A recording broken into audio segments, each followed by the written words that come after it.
tahun 60 tadi, saya nak menerangkan bahwa Bung Karno berpidato di forum United Nations. Persis 5 tahun setelah Bung Karno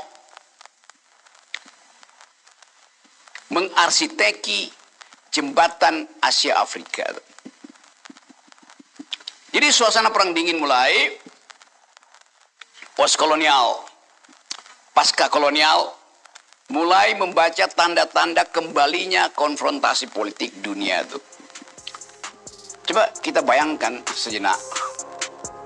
Seandainya Bung Karno hidup hari ini, dia akan bilang bahwa saya udah pernah buatkan jembatan supaya tidak ada kegelisahan di dalam politik global politics.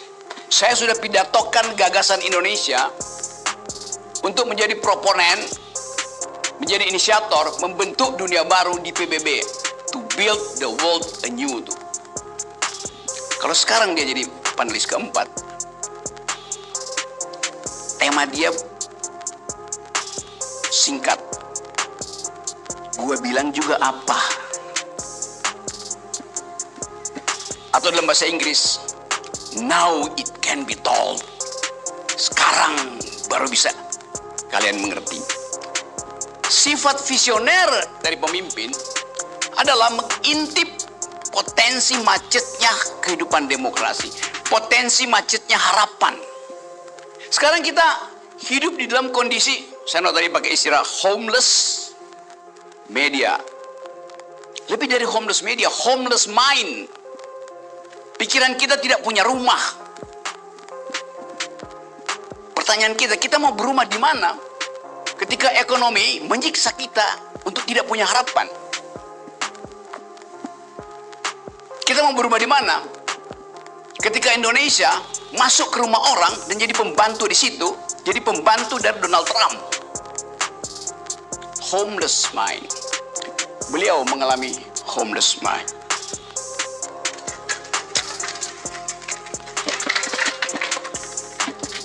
Homeless hanya bisa diatasi oleh hope.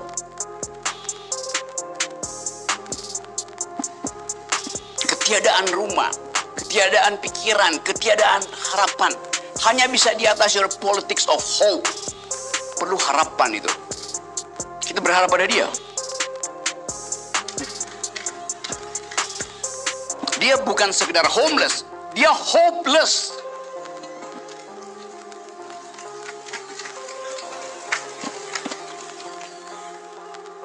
Karena bukan tidak mampu untuk menghidupkan harapan. Kalau yang sana dia homeless karena tidak punya teman bercakap-cakap.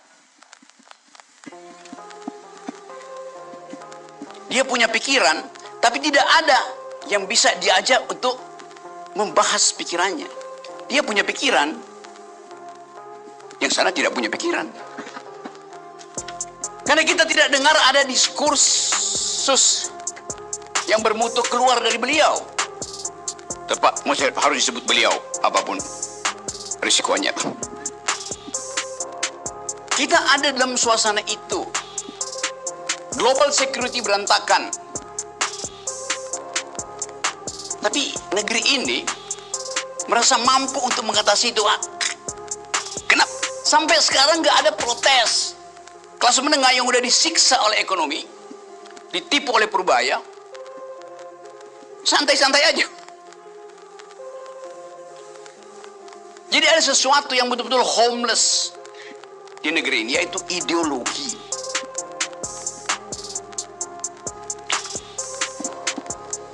Tadi saya baca koran, Ibu Mega dalam seminggu ini sudah didatangi oleh 7-8 dubes dari negara asing.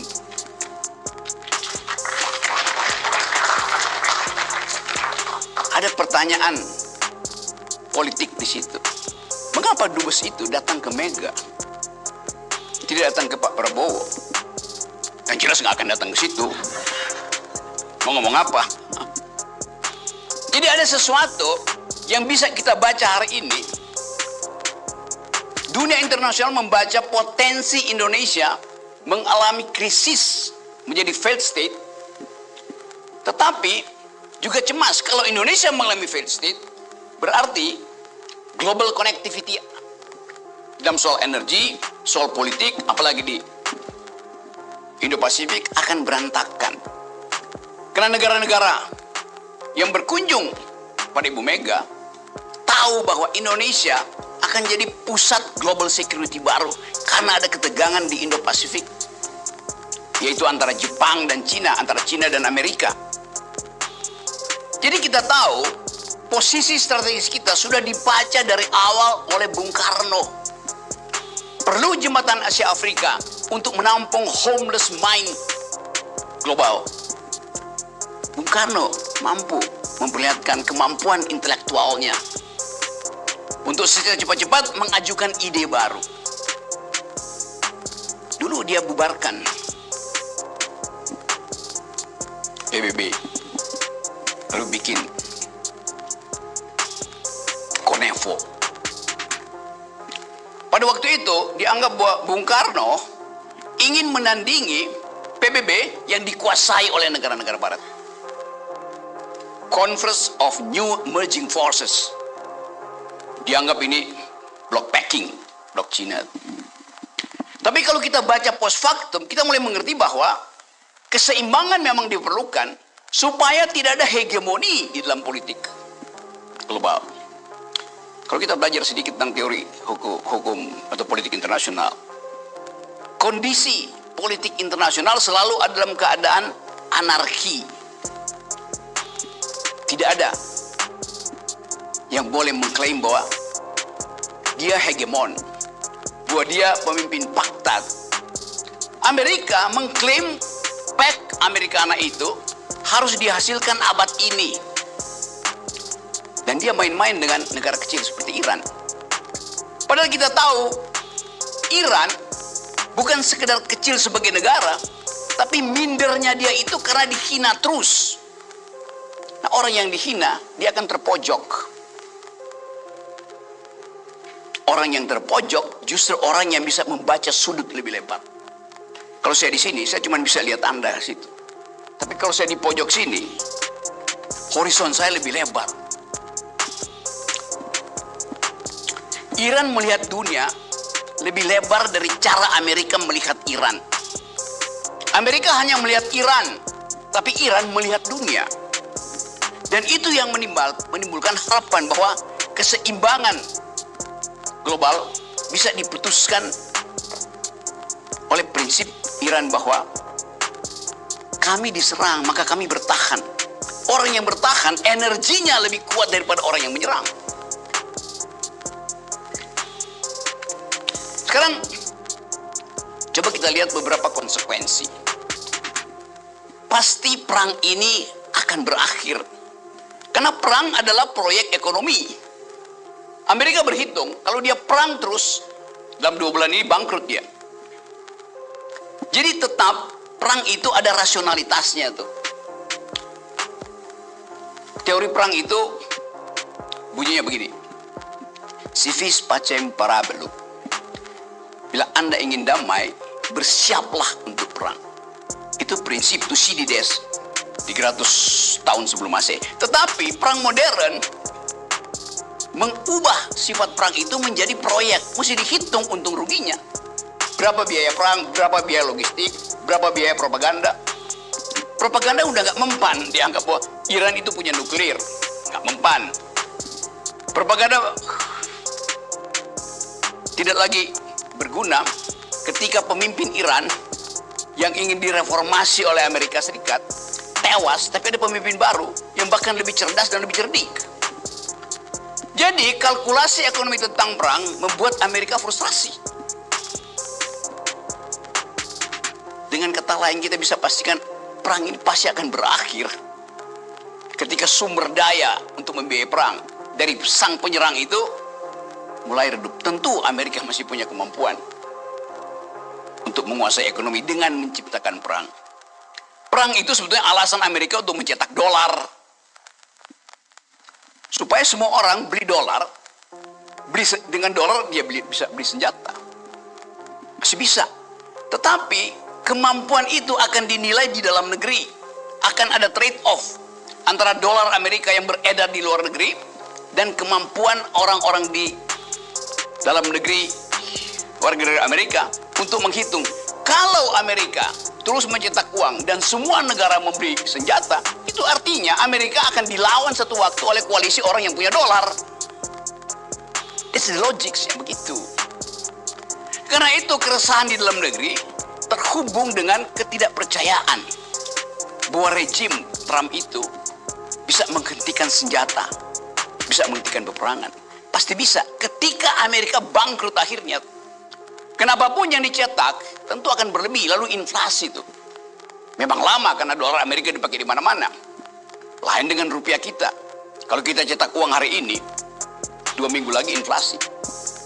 Karena rupiah kita cuma berlaku sampai di pintu embarkasi Cengkareng. Kesananya udah nggak ada harganya rupiah kita tuh. Itu bedanya. Jadi sekali lagi perang itu adalah fasilitas ekonomi sekaligus fasilitas ideologi. Sekarang kita hubungkan dengan prinsip tadi, to build the world anew. Apa yang mesti disiapkan bila pada akhirnya kita tahu perang itu tidak mungkin lebih dari 2 tahun. Itu proksi maksimumnya.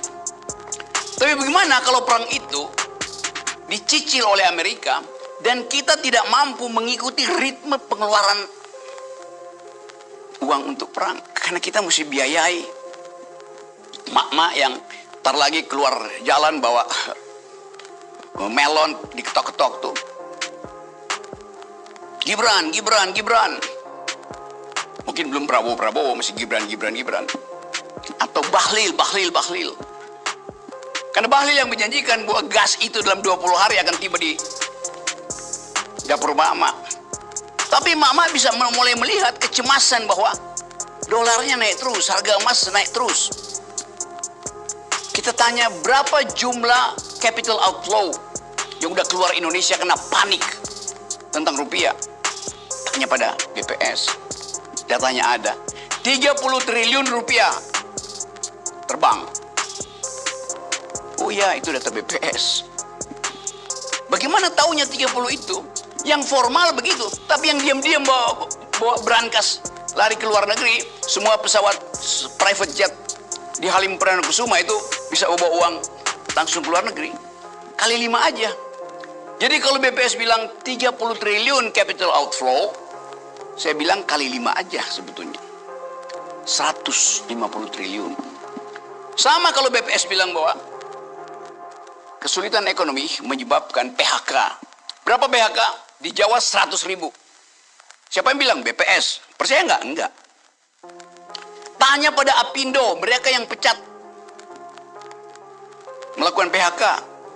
Kalau saya telepon sama Apindo bilang, ya Pak Rocky memang 100 ribu.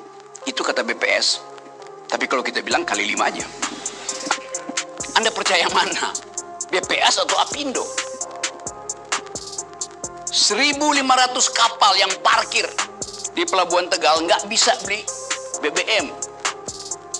Artinya kesulitan untuk suplai minyak. Tapi konsekuensinya panjang. Kapal tidak bisa mencari ikan. Akibatnya anak-anak sekitar situ tidak bisa makan ikan. Akibatnya apa? Stunting. Karena kebutuhan protein tidak bisa dipenuhi. Jadi kompleksitas itu ada hari-hari ini. Seluruh kejahatan dunia yang kita sebut sebagai paradoks dari perang, efek katastrofinya langsung tiba di dapur mak-mak. Hormuz ditutup, dapur mak-mak ikut ditutup. Hormuz itu Siratul Mustaqim. Dan kita tidak diizinkan lewat itu. Karena dosa kita pada Iran banyak. Doa siapa yang akan dipercaya untuk membuka Hormuz?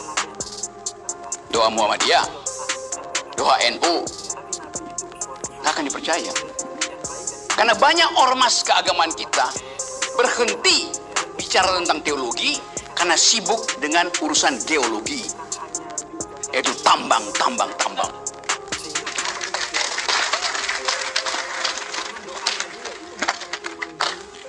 Saya balik pada isu tadi. Siapa yang mampu bikin prediksi bahwa ekonomi Indonesia mampu bertahan ketika global supply chain itu terhambat, terutama supply energi? Hanya pada siapa? Hanya pada Bahlil. Oh ya, kita punya cadangan. Cadangan apa? Gas alam. Berapa? Buat 300 tahun ke depan ada. Masalahnya digali kapan? Dieksploitasi kapan? Kita punya emas. Iya. Emas hanya disebut emas kalau dia udah dijual di toko emas. Kalau di dalam tanah nggak ada harganya. Gas hanya disebut gas kalau udah ada di dapur mama. Kalau dia potensi ada di bawah Laut Hindia, itu artinya omon-omon doang. Jadi Anda lihat bagaimana narasi itu dibentuk untuk menipu rakyat. Tanya pada Purbaya, oh ekonomi kita tumbuh 5,6%. Siapa yang percaya? Seandainya pun saya percaya, mesti diterangkan bahwa tumbuhnya hari ini karena uang diguyur, termasuk saldo dipakai pada semester yang lalu, 3 bulan yang lalu. Nah sekarang apa yang mau dipakai? Salnya habis. Utang nggak dipakai. Artinya ke depan dia harus di atas 5,6%. Yang terjadi pasti di bawah itu jauh, mungkin 3%, 4%. Karena sumber yang membuat motor pertumbuhan itu hidup sudah habis per hari ini. Itu kan narasi bohong tuh.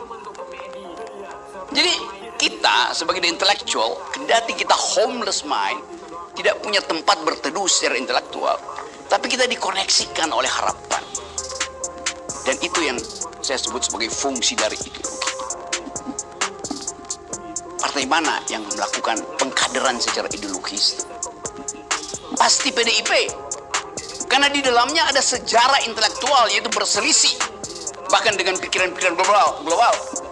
Bung Karno merumuskan Pancasila setelah membaca seluruh kasana intelektual tentang Marxisme, tentang nasionalisme, tentang filsafat eksistensialisme, tentang sosialisme. Jadi ada suatu partai yang memang hari-hari ini ditunggu oleh publik global bahkan untuk mendengarkan suara alternatif yang jernih, yang memungkinkan dunia global percaya bahwa Indonesia masih bisa diselamatkan. Itu yang menerangkan kenapa duta-duta besar itu bolak-balik datang menemui Ibu Mega. Saya mau terangkan ini dari posisi saya sebagai pengamat. Kendati kemarin diviralkan bahwa Rocky Gerung udah masuk istana. Iya memang sih masuk istana, pakai batik lagi. Rocky Gerung sudah ditundukkan oleh istana. Justru saya nundukin istana dengan bikin ngaco di situ.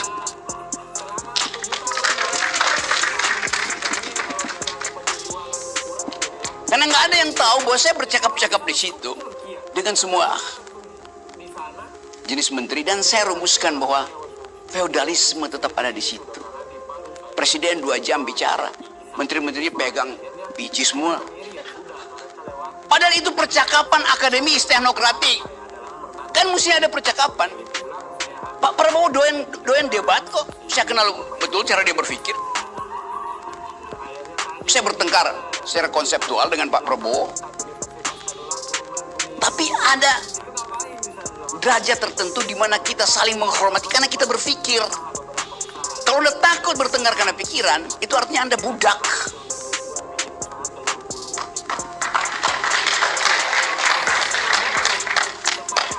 Saya panggil Teddy sebagai Ted, sebentar Ted.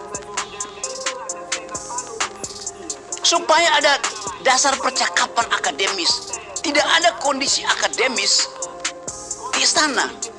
Bayangkan misalnya. Karena itu saya intervensi ke situ untuk mengajarkan bahwa kekuasaan memerlukan sparring partner berpikir. Dalam politik namanya oposisi. Dalam ilmu pengetahuan namanya devil's advocate. Kan itu yang ada di kita tuh. Karena itu sekolah-sekolah kader diperlukan untuk mengembalikan tradisi berpikir negeri ini yang dibangun oleh founding parents kita.